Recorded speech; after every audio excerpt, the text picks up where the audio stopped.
Most of the time, spy work isn't about uncovering what's hidden, but interpreting what is in plain sight. The majority of intelligence information isn't gleaned from men in frogman suits breaking into underwater layers, but from men in suits reading blogs, newspapers, open source documents like financial reports, and missives from the men and women stationed in embassies around the world. What might be useless data to you becomes intelligence by virtue of the person reading it. Expertise creates usable intelligence. That means you need to know how to find intelligence that doesn't actually exist, which Sam was doing. And sometimes you need to create intelligence, which is what I was doing going with Gennaro to Christopher Bonaventura's vacation home. And why? First, I called and asked my brother Nate to come too. What's my take on this? Nate asked. Karma, I said. You can't eat karma, Nate said. I can't tell the power company that the karma is in the mail. I was pretty sure Nate was actually stealing his electricity, but decided to let that fact go. I'm just asking you to go somewhere and stand silently by my side, I said. I'd tell him later that somewhere meant a mafioso's compound. If I told him ahead of time, he'd be far too willing to help. Do I get to carry? Yes, I said. The truth was that he had to be carrying a gun. If he wasn't, it just wouldn't look right for what I was planning. Load it? Load it. Safety off. You can even use one of my silencers if you like. All I ask is that you put on a suit, that you do what I tell you, and that you don't speak. Not a single word. Do you have a color preference on the suit, Mr. Weston? The nice thing about Nate in situations like this is that he's actually pretty handy with a gun and can help out if things get really difficult. He can punch, he can bite, he can kick people in the groin. He has all the moves, if not any of the actual skill or precision. And I can trust him. The bad thing about Nate in situations like this is that he's still Nate. Whatever you want, Nate, I said, but then thought better of it lest he actually wear whatever he wanted. Anything but white and wear a tie. I told him to pick us up from the Setai in 2 hours. I think you're forgetting something. It was true. I was forgetting lots of things. Forgetting the time when we were kids and he thought it would be funny to set the fire station on fire. Forgetting the time he threw a phone book at my head. Forgetting the times I've done jobs for him that invariably involved me nearly getting killed by Russian crime syndicates. Why don't you enlighten me, I said. A thank you would be nice, he said. Ma. Oh, right, sorry, Nate, I said. I owe you for yesterday. And the last decade or so. I appreciate it, I said. Good, your half of the flowers was $50. Times that by 10 years, and I'll call it even for standing around silently for you today, he said, and hung up. I apprised Nate of the situation at hand while he drove his limo from the hotel to Key Biscayne. I was going to let Christopher Bonaventura know that Gennaro was working with us and that his sporting interests were now over. What's my name? Nate asked. How about Nate? I said. That's not working. If I'm going to be some henchman, I need a henchman name. Three Finger Frank or something. You understand that mafia guys get their names from their actions or physical descriptions, right? It's not some arbitrary name to scare people. Yeah? So, if you want to call yourself Three Finger Frank, I said, you're going to need to lose some fingers. Nate went silent. I looked in the rearview mirror to see how Gennaro was handling this. He looked stricken. This is going to work out fine, Gennaro, I said. Just do what I say, and we'll have one problem eliminated. You don't know Christopher, Gennaro said. I know people much worse than him, I said. Gennaro shook his head slightly like he was trying to move things around in it until they made sense again. My plan was simple, which was perhaps why Gennaro seemed so grave. Tell Bonaventura that Gennaro was now in my pocket, and that if he had any side business with him, aware or otherwise, it would have to come through me too. 3 things could come from this. Number 1, Bonaventura would agree and then try to have me killed. Number 2, Bonaventura would disagree and then try to have me killed. Number 3, Bonaventura would ask to go into business with me, I'd agree, and then he'd probably try to have me killed. What I knew without a doubt, however, was that he wouldn't kill me right where I stood, particularly not with Gennaro standing beside me. And by the time he did decide to kill me, we'd have figured out the root system here, which likely would mean that Christopher Bonaventura would have larger problems. When I was in school, Gennaro said, Christopher protected me. Someone came at me, he dealt with them. Maybe he just feels like he's still helping me, even if I don't want the help. This isn't high school, I said. And I have to think that if Christopher is now all about the altruism, he wouldn't have blown up that yacht yesterday. We were already on Key Biscayne at this point, and the cars surrounding us in traffic were filled with people driving back home from work, kids getting picked up from daycare, families heading off to dinner. When you see Miami on television, it's always bikinis and diamonds and flashy cars. It's cops and crooks and bags of cocaine. But in real life, people actually live in Miami, raise families, work 9 to 5, and try to give normal life a go. Regular people, regular cars, regular problems. It seemed like a long time since my problems and the problems of the people I encountered weren't literally life and death. It was also a million miles away from Gennaro Stefania's situation. Here was a man whose wife and child were kidnapped, and no one knew, not even the wife and child. I just don't understand any of this, Gennaro said. You have any idea why your stepfather would want to see Maria dead? I asked. Maria? No, he adores her. He adores Liz. He wants for nothing. What do you think he was doing meeting with Christopher? Gennaro shook his head. I don't know, he said. They are familiar with each other, but if we were in Italy, he wouldn't be seen within 100 miles of him. The paparazzi would devour him for it. There was something else. Something Gennaro didn't know. Something hopefully we'd find out after Sam got done at the hotel, where he was busy putting eyes and ears on Danino's internet activities. Maybe it's nothing, I said. I was trying to sound hopeful, and for a few seconds of silence, maybe it worked. And then Nate said, How about Slade?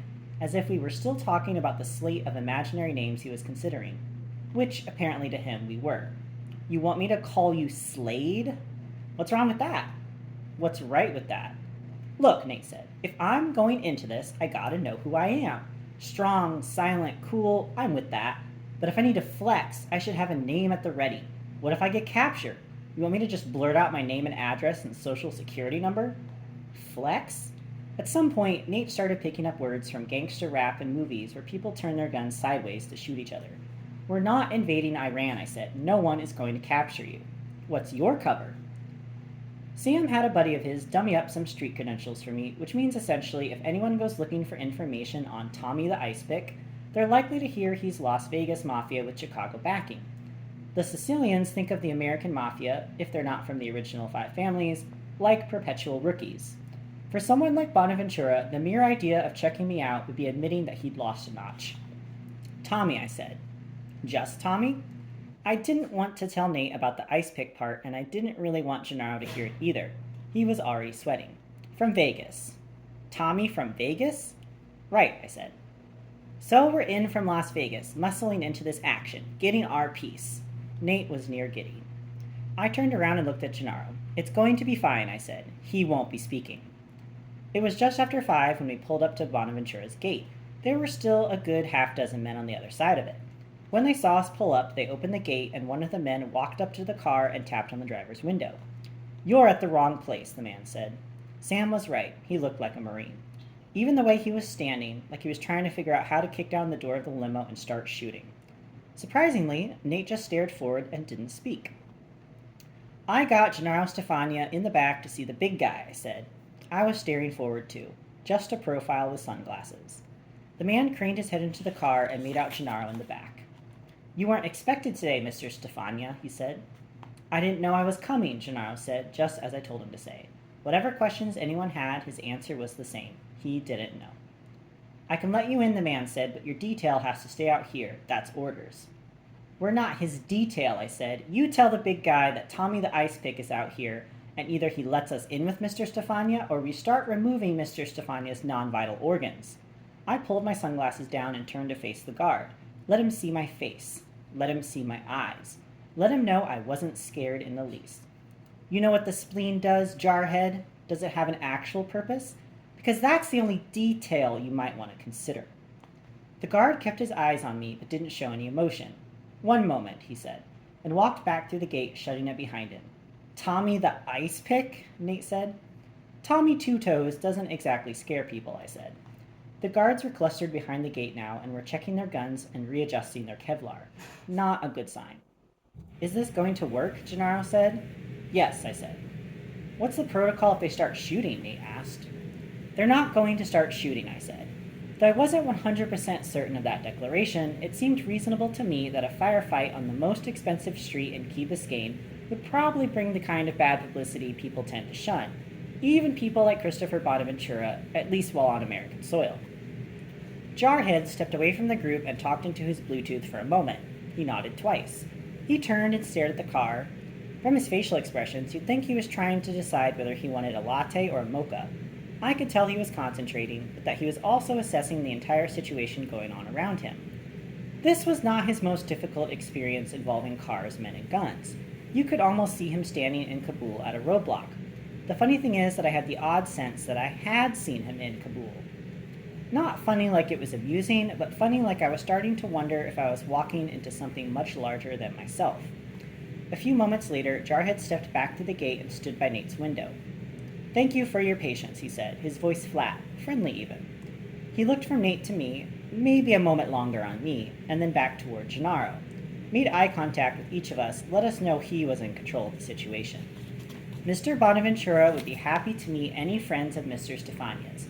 However, you pull through this gate and make a single move I determine to be threatening, we will light you the fuck up. We understand?" I had to hand it to Jarhead. He knew how to play the game. "That's what I like to hear." I pounded my hands on the dashboard. "You get tired of this yes man shit, you get a job with Tommy the Ice Pick, Jarhead." His eyes flickered slightly. Either he didn't like being called Jarhead, or he was silently filing away my name. Either way was fine with me. "Let me correct myself. Mr. Jarhead," I said, and put up my hands. "No disrespect. Don't light us the fuck up, okay?" Jarhead didn't say another word. He just stepped away from the window and waved open the gates. "Nice guy," Nate said after he put his window back up. "That's why I don't want you talking," I said. Surprisingly, Nate didn't argue the point. Maybe it was because we were pulling past the phalanx of guards, each of whom looked at us with nothing short of boredom in their eyes, which was a touch disconcerting since they had their guns pointed at us too. Jarhead and 2 other men followed behind us in a golf cart. "I didn't think the Mafia hired out," Nate said. "It's a recent development," I said. If you're a decent crime boss, invested in staying a crime boss who rules from a mansion, not a prison cell, you take note of changes in law enforcement. It used to be easy to kill off your competition by bashing them to death with a phone and then burying them in a field somewhere or tossing them into a river. That was before DNA testing and the advent of forensic crime scene investigation. Beat someone to death with a phone and you're going to leave a million clues for investigators, everything from skin cells to hair fibers to microscopic bits of plastic that contain their own fingerprints from their production cycle. Hit someone on the back of the head with an old rotary dial phone, and forensic experts will be able to trace one slice of plastic molding all the way back to the day it was poured. Beat someone with your fists, and you might as well just leave your social security number on the body too. Likewise, if you dig a grave in a cornfield, you're going to leave footprints and fingerprints and hair follicles and skin cells from your car all the way to the grave, and unless you're wearing a hazmat suit, there's an excellent chance you'll drop fibers from your car, your home, your victim's clothing, and your Doberman's chew toy along with it all. If you want to kill someone these days and want to avoid capture, you hire a professional. Not a hitman, a professional, trained by the government in espionage and assassination. A person who not only knows how to kill, but knows how not to leave evidence, or better, only leave evidence that points in the direction you want it to point. When investigations consisted only of a detective pounding on doors, you could afford to be brazen. Pay off enough people above him and it wouldn't matter what he found. But today, you need to pay off scientists in the basement of a university maybe 500 miles away. You'd have to know what every single piece of evidence was to figure out which labs were being used. You need to pay off a blood spatter expert, a biologist, a chemical engineer. The evidence chain used to go between 1 or 2 people. Now it's more like 100. Mafia bosses don't get away with murder anymore because they're criminal masterminds or are able to act above the law by virtue of their payoffs. They get away because they understand the science of investigation and how to kill someone in a clean environment. Or if they don't, they hire people who do. As we pulled up the expansive drive, I noticed that in addition to the men, there were also the armor-plated cars Sam mentioned, the bikes, and to my surprise and delight, running around the vast acreage to the east of the house, about 20 children with balloons. I also made out a clown, a small elephant with a child on its back being guided around the circumference of the property, and tables covered in presents, food, and pyramids of glasses. There were a few older women sitting in lawn chairs and other young women milling about with the children and lingering near the tables of food. Under a white tent, there were a dozen tables being set up, and a series of cooking stations were being arranged along the back of the room. There were pink and white streamers everywhere, including one huge one strung across the front of the tent that said, "Happy 5th birthday, Tina." "We grew up in the wrong part of town," Nate said. "I'm not so sure," I said.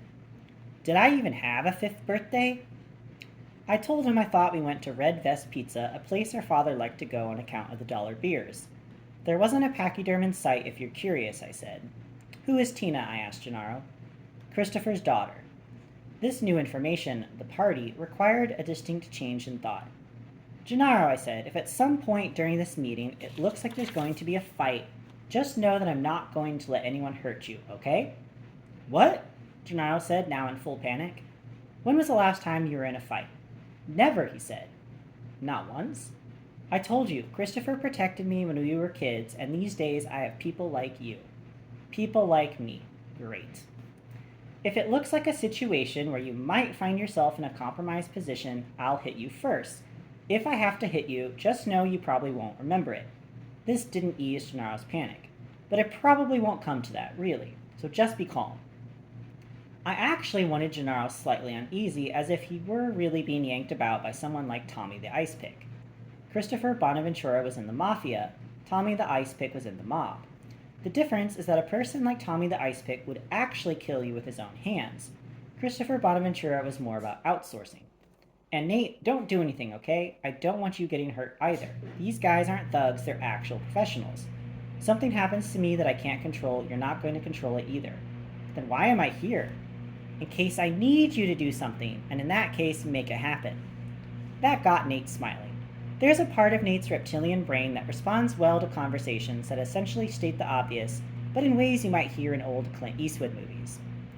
Nate parked the limo next to one of the black Suburbans, and by the time we stepped out, Jarhead and the other two men were already waiting for us. Their guns were out of sight, but I figured Jarhead for the kind of guy who would prefer to stick his K-bar into your kidneys. Mr. Bonaventura is inside, Jarhead said, as we walked toward the front of the mansion. Nate and Gennaro were just in front of me, the two other guards at their flanks. He can give you 10 minutes. Minute 11, and you're back in your car. There is no negotiation. If we get out in 5, I said, you think I could get a slice of cake to go? We get inside, Jarhead said, and you act like a gentleman and give me whatever you have on your leg, whatever you have on your back, and anything else you think I might want. Minute 11, you get it all back. Yeah, and what's in it for me, I said. Jarhead smiled. It wasn't menacing, it wasn't mocking. It wasn't even an inadvertent twitching of the facial muscles.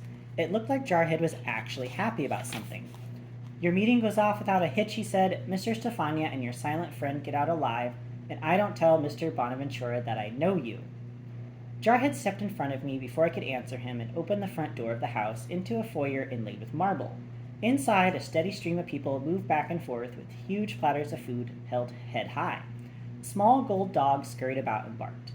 One thing for certain, no one was getting shot today. Not Gennaro, not Nate, not me.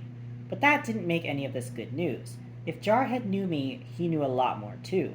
That he wasn't acting on this knowledge told me that I was staring at someone who knew my file, someone who knew the truth, someone who knew that I was Michael Weston, and that Michael Weston was not someone he really wanted to engage in front of schoolchildren, women, and one very large land mammal. It meant that no matter who I pretended to be, whatever ruse I perpetrated, I had to offer some nugget of truth that would keep the situation in my favor, so that Jarhead would understand that this game belonged to me, even if I wasn't entirely clear what we were playing, or whom.